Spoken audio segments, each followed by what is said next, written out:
तो सबसे पहले हमें सब्जेक्ट लिखना है। तो सब्जेक्ट क्या है यहाँ पे? हमारा लक्ष्य। हमारा का क्या होता है? आवर। लक्ष्य का यहाँ पे एम भी हो जाएगा और गोल भी हो जाएगा। एम जो है ये थर्ड पर्सन सिंगुलर नंबर है और थर्ड पर्सन सिंगुलर नंबर के साथ विल का प्रयोग होता है, तो होगा विल। उसके बाद बी, फिर इन्फिनेटिव 2 प्लस V1, तो 2। यहाँ पे वर्ब क्या है? आकर्षित करना। यही यहाँ पे वर्ब है, तो यहाँ पे आकर्षित करना का होगा ड्रॉ। उसके बाद ऑब्जेक्ट। ऑब्जेक्ट क्या है? सरकार का ध्यान किसानों की समस्याओं की ओर। आज हम लोग वर्ब टू बी का फ्यूचर टेंस रूप, शैल बी, विल बी का प्रयोग इन्फिनेटिव 2 प्लस V1 के साथ पढ़ेंगे। अगर आप अभी तक चैनल को सब्सक्राइब नहीं किए हैं तो प्लीज चैनल को सब्सक्राइब कीजिए, बेल आइकन को प्रेस कीजिए ताकि सभी लेक्चर्स का नोटिफिकेशन आपको मिलते रहे, क्योंकि यहाँ पे जो भी कंटेंट प्रोवाइड किया जाता है ये कहीं और आपको नहीं मिलेगा। तो चलिए शुरू करते हैं। आज हम फ्यूचर टेंस में वर्ब टू बी का प्रयोग इन्फिनेटिव के साथ पढ़ेंगे। तो हमारे सामने कोई भी सेंटेंस है तो सबसे पहले उसे हमें आइडेंटिफाई करना चाहिए, पहचानना चाहिए। और हमें किसी भी सेंटेंस को पहचानने के लिए पहचान की जरूरत होगा। तो सबसे पहले हम पहचान पढ़ेंगे। तो इसका पहचान होता है पहचान।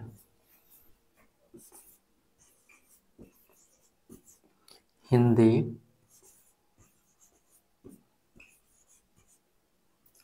क्रिया के अंत में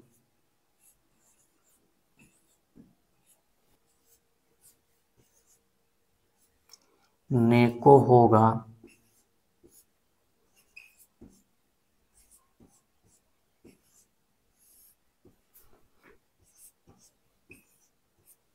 ने वाला होगा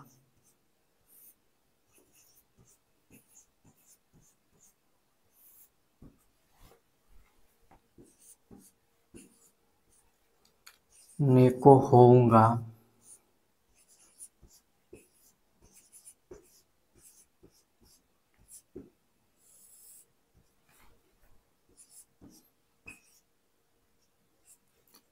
ने को होंगे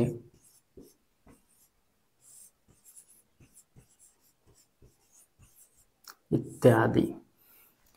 यही पहचान है जो किसी हिंदी वाक्य के अंत में आता है और इसी से हम किसी सेंटेंस को पहचानते हैं कि वहां पे क्या बोध हो रहा है, ठीक है, और वह किस टेंस में है।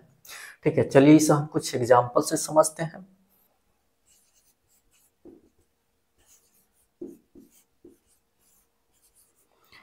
भारतीय किसान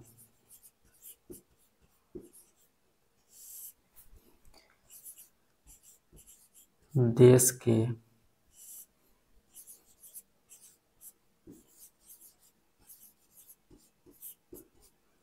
विकास के लिए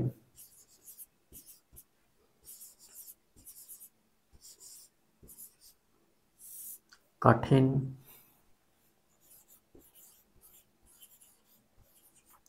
परिश्रम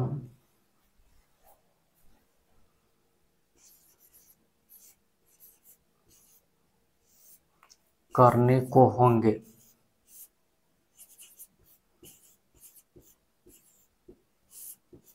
या करने वाले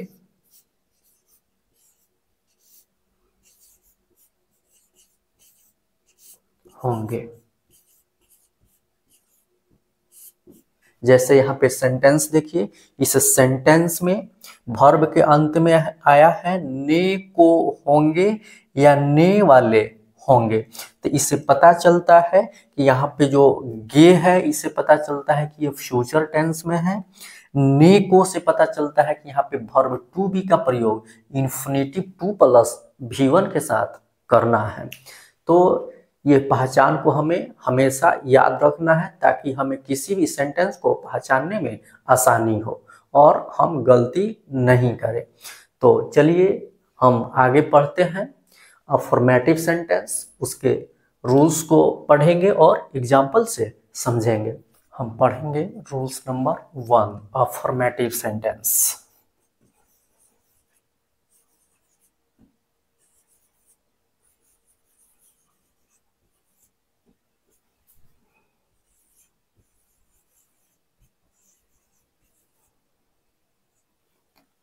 सकारात्मक वाक्य।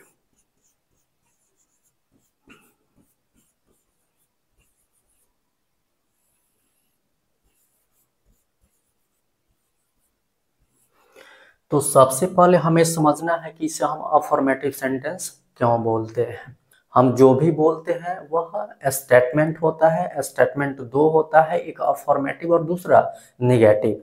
जिस स्टेटमेंट में हम किसी चीज को या किसी काम को एक्सेप्ट करते हैं, स्वीकार करते हैं, वह सेंटेंस अफर्मेटिव होता है। ठीक है, तो चलिए इसके रूल्स को पढ़ते हैं और एग्जाम्पल से समझते हैं। इसका रूल्स होता है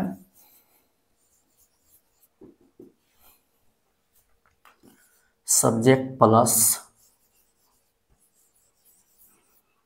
शैल will plus be plus infinitive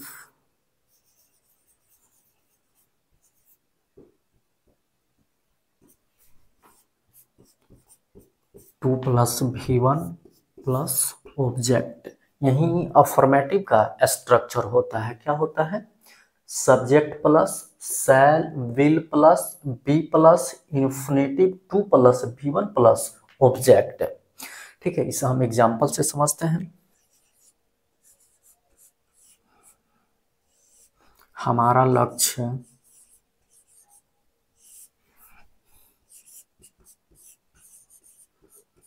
सरकार का ध्यान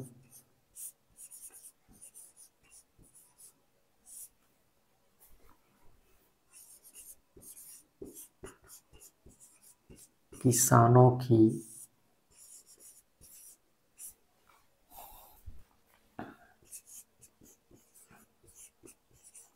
समस्याओं की ओर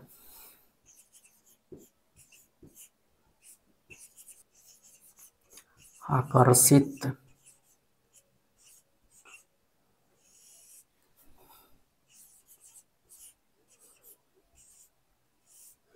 करने वाला होगा।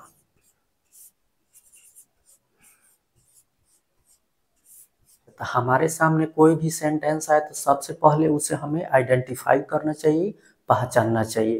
तो देखिए इस सेंटेंस में वर्ब के अंत में आया है ने वाला होगा। यहाँ गा से पता चलता है कि ये फ्यूचर टेंस में है। ने वाला से पता चलता है कि यहाँ पे वर्ब टू बी का प्रयोग इन्फिनेटिव टू प्लस V1 के साथ करना है। इसके जस्ट बाद हमें टाइप्स ऑफ सेंटेंस पता करना चाहिए। तो देखिए इस सेंटेंस में ये स्वीकार किया गया है कि हमारा जो लक्ष्य होगा सरकार का ध्यान किसानों की समस्याओं की ओर आकर्षित करने वाला होगा। यहाँ पे ये एक्सेप्ट किया गया है। तो ये सेंटेंस जो होगा अफर्मेटिव होगा। ये एक कथन है, ठीक है, जिसको स्वीकार किया गया है। जैसे ये पता चले कि ये सेंटेंस अफर्मेटिव है, इसका जो भी रूल्स होता है हमें याद आ जाना चाहिए। क्या है rules? Subject plus shall will plus be plus infinitive to plus V1 plus object. ठीक है, और इसी स्ट्रक्चर पे हमें इस सेंटेंस को अरेंज करना है। तो सबसे पहले हमें सब्जेक्ट लिखना है। तो सब्जेक्ट क्या है? यहाँ पे हमारा लक्ष्य। हमारा का क्या होता है? आवर। लक्ष्य का यहाँ पे एम भी हो जाएगा और गोल भी हो जाएगा। क्योंकि एम यहाँ पे थर्ड पर्सन सिंगुलर नंबर है, तो ये थर्ड पर्सन सिंगुलर नंबर के साथ विल का प्रयोग होता है।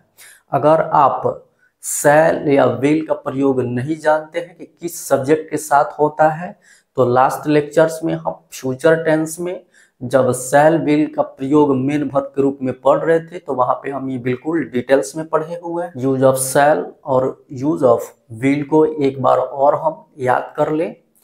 सेल का प्रयोग subject first person I we के साथ होता है। विल का प्रयोग second person you, third person he, she, it, they, singular name and plural number के साथ होता है। यहाँ पे एम जो है ये थर्ड पर्सन सिंगुलर नंबर है और थर्ड पर्सन सिंगुलर नंबर के साथ विल का प्रयोग होता है तो होगा विल। उसके बाद बी,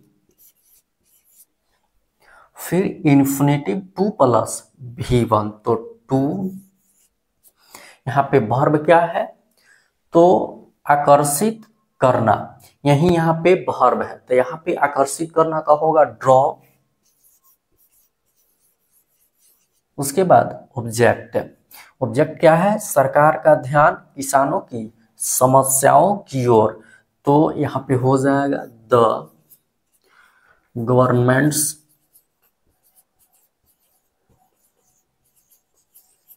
यहाँ पे एपोस्ट्रोफी एस, गवर्नमेंट्स अटेंशन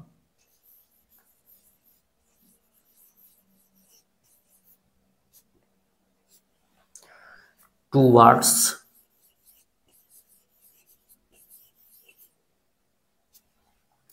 सरकार का ध्यान गवर्नमेंट्स अटेंशन, ठीक है। उसके बाद है किसानों की समस्याओं की ओर तो हो जाएगा टुवर्ड्स द प्रॉब्लम्स ऑफ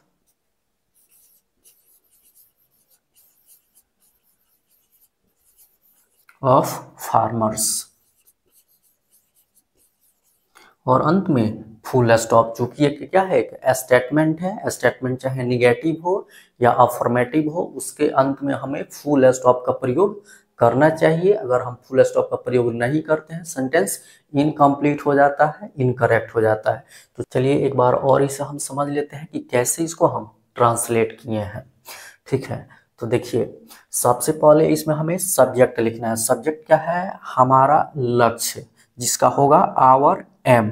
उसके बाद सेल विल, तो हम खुद से ना सेल का प्रयोग कर सकते हैं और ना ही विल का प्रयोग कर सकते हैं, इसके लिए हमें सब्जेक्ट चाहिए। सब्जेक्ट क्या है यहाँ पे आवर एम। एम जो है एक नाउन है जो थर्ड पर्सन सिंगुलर नंबर है और हम जानते हैं कि थर्ड पर्सन सिंगुलर नंबर के साथ विल का प्रयोग होता है। उसके बाद बी, तो बी लिखेंगे फिर इन्फिनेटिव 2 प्लस V1 तो 2 यहाँ पे वर्ब है आकर्षित करना तो आकर्षित करना का होगा ड्रॉ, ठीक है। जो वर्ब का ओरिजिनल फॉर्म होता है जिसे हम वर्ब का फर्स्ट रूप भी बोलते हैं तो ड्रॉ। उसके बाद ऑब्जेक्ट, ऑब्जेक्ट क्या है तो सरकार का ध्यान। देखिए यहाँ पे पोजेसिव केस ऑफ नाउन का प्रयोग हुआ है, ठीक है। यहाँ पे सरकार का संबंध ध्यान से बताया जा रहा है तो यहाँ पे चूंकि सरकार जो होता है एक लिविंग नेम है, ठीक है। तो ये कलेक्टिव नाउन भी होता है तो कलेक्टिव नाउन का पोजेसिव बनाने के लिए आप वहाँ पे एपोस्ट्रोफी एस का भी प्रयोग कर सकते हैं और ऑफ का भी प्रयोग कर सकते हैं। तो यहाँ पे हम एपोस्ट्रोफी एस का ही प्रयोग किए हैं तो हो जाएगा द गवर्नमेंट्स और ध्यान का अटेंशन, ठीक है। उसके बाद है कि किसानों की समस्याओं की ओर तो और का हो जाएगा टूवर्ड्स, ठीक है। और किसानों की समस्याओं का हो जाएगा द प्रॉब्लम्स ऑफ फार्मर्स। तो चलिए इसे हम कुछ और एग्जाम्पल से समझते हैं। मैं कल एक पत्र लिखने को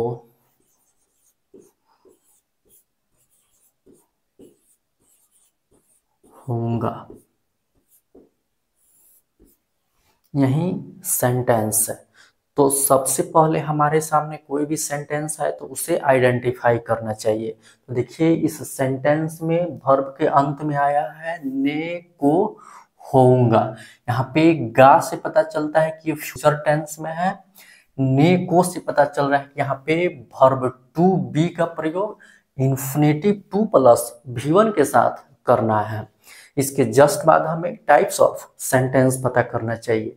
देखिए इस सेंटेंस में ये स्वीकार किया गया है कि मैं कल एक पत्र लिखने को होऊंगा, तो ये एक स्टेटमेंट है, अफर्मेटिव है। तो जैसे ये पता चले इसका जो भी रूल्स होता है हमें याद आ जाना चाहिए। क्या है rules? Subject plus shall will plus be plus infinitive to plus V1 plus object. तो चलिए इसे हम ट्रांसलेट करते हैं। तो सबसे पहले हमें सब्जेक्ट लिखना है। सब्जेक्ट क्या है? आई। आई जो है फर्स्ट पर्सन सिंगुलर नंबर है, और हम जानते हैं कि फर्स्ट पर्सन सिंगुलर नंबर के साथ शैल का प्रयोग होता है, तो होगा शैल। उसके बाद बी, फिर इंफिनिटिव टू प्लस V1। यहाँ पे वर्ब क्या है? लिखना। लिखना का होता है राइट, जो वर्ब का ओरिजिनल फॉर्म होता है और जिसे हम वर्ब का फर्स्ट रूप भी बोलते हैं, तो हो जाएगा राइट। उसके बाद ऑब्जेक्ट। ऑब्जेक्ट क्या है? एक पत्र, क्योंकि वर्ब का जो प्रभाव है पत्र पे पड़ रहा है, तो हो जाएगा अ लेटर। और अंत में फुल स्टॉप, चूंकि एक स्टेटमेंट है और स्टेटमेंट निगेटिव हो या अफर्मेटिव हो, उसके अंत में हमें फुल स्टॉप का प्रयोग करना चाहिए, नहीं तो सेंटेंस इनकम्प्लीट हो जाता है, इनकरेक्ट हो जाता है। चलिए इसे हम एक और एग्जांपल समझते हैं। वे लोग एक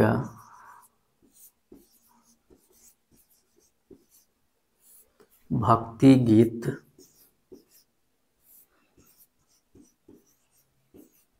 गाने को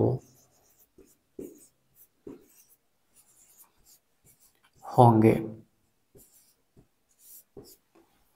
यही सेंटेंस है। तो सबसे पहले हमारे सामने कोई भी सेंटेंस है तो उसे हमें आइडेंटिफाई करना चाहिए, पहचानना चाहिए।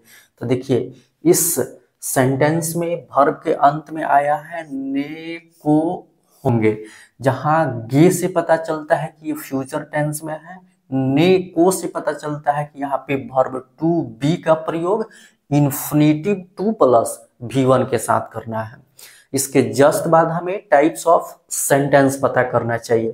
तो देखिए इस सेंटेंस में ये एक्सेप्ट किया गया है, स्वीकार किया गया है कि वे लोग एक भक्ति गीत गाने को होंगे, तो ये अफर्मेटिव है। जैसे ये पता चले कि अफर्मेटिव है, इसका जो भी रूल्स होता है हमें याद आ जाना चाहिए। क्या है rules? Subject plus shall will plus be plus infinitive to plus V1 plus object. तो सबसे पहले हमें यहाँ पे सब्जेक्ट लिखना है। सब्जेक्ट क्या है? वे लोग। वे लोग का होता है दे। उसके बाद शैल विल, तो हम खुद से ना यहाँ पे शैल का प्रयोग कर सकते हैं और ना ही विल का प्रयोग कर सकते हैं। इसके लिए हमें सब्जेक्ट चाहिए। सब्जेक्ट ही बताता है कि शैल का प्रयोग होगा या विल का प्रयोग होगा। तो यहाँ पे सब्जेक्ट क्या है? दे, जो थर्ड पर्सन प्लूरल नंबर है, और हम जानते हैं कि थर्ड पर्सन प्लूरल नंबर के साथ विल का प्रयोग होता है, तो हो जाएगा विल। उसके बाद बी, फिर इन्फिनेटिव टू प्लस V1, तो टू। यहाँ पे वर्ब क्या है? गाना। गाना का क्या होता है? सिंग, जो वर्ब का ओरिजिनल फॉर्म होता है जिसे हम वर्ब का फर्स्ट रूप भी बोलते हैं, तो हो जाएगा सिंग। और उसके बाद ऑब्जेक्ट। ऑब्जेक्ट क्या है? एक भक्ति गीत, तो हो जाएगा अ डिवोशनल